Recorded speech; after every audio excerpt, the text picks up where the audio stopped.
Il est 7h10, c'est le moment d'ouvrir notre fenêtre sur l'étranger. Damien, vous partez en Inde ce matin. Oui Maya, où l'on retrouve en direct notre correspondante, c'est Angélique Forget. Bonjour Angélique, alors dites-nous, c'est une école unique que vous allez nous faire découvrir, l'école des grands-mères. De quoi s'agit-il ? Et oui, vous connaissez ce dicton, il n'est jamais trop tard pour apprendre. Et bien dans le sud du pays, près de Bombay, cet adage prend tout son sens. Une école accueille une trentaine de femmes âgées de 65 à 90 ans. Elles apprennent à lire, écrire et compter. Comme 300 millions d'Indiens, petites, elles n'ont pas eu la chance de pouvoir aller à l'école. Désormais, grâce à une association, elles peuvent recevoir une éducation. Et quand elles vont en classe, elles portent un magnifique uniforme, un sari rose fuchsia, comme vous allez le voir dans ce reportage d'Adil Bhatt et Anaïs Guérard. C'est un rêve d'enfant que ces femmes en sari rose réalisent depuis 6 ans. Tous les jours, ces grands-mères, cartable à la main, prennent le chemin de l'école. Reculez un peu et asseyez-vous. À 75 ans, après une vie passée dans les champs, Kantabai apprend ici à compter, à lire et à écrire. Avant, quand j'allais faire mes courses, je n'arrivais pas à compter l'argent. C'était un vrai problème. Et pour signer, j'utilisais mon empreinte. Maintenant, je sais le faire.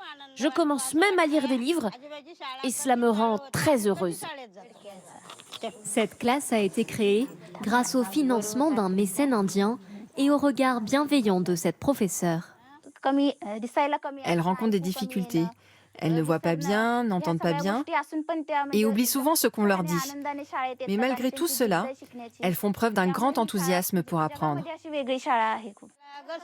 Après ces 2 heures de cours quotidiens, Kantabai rentre chez elle pour faire ses devoirs en compagnie de ses petites filles.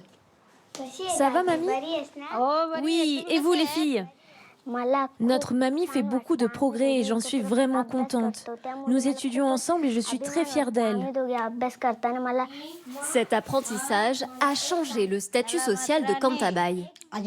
Depuis que je vais à l'école des grands-mères, les gens me respectent, m'estiment. Ils se comportent plus gentiment avec moi. Un long chemin reste encore à parcourir. En Inde, 23% de la population ne sait toujours ni lire ni écrire. Cette école est réservée aux grands-mères, ça veut dire que quoi, c'est interdit aux grands-pères ?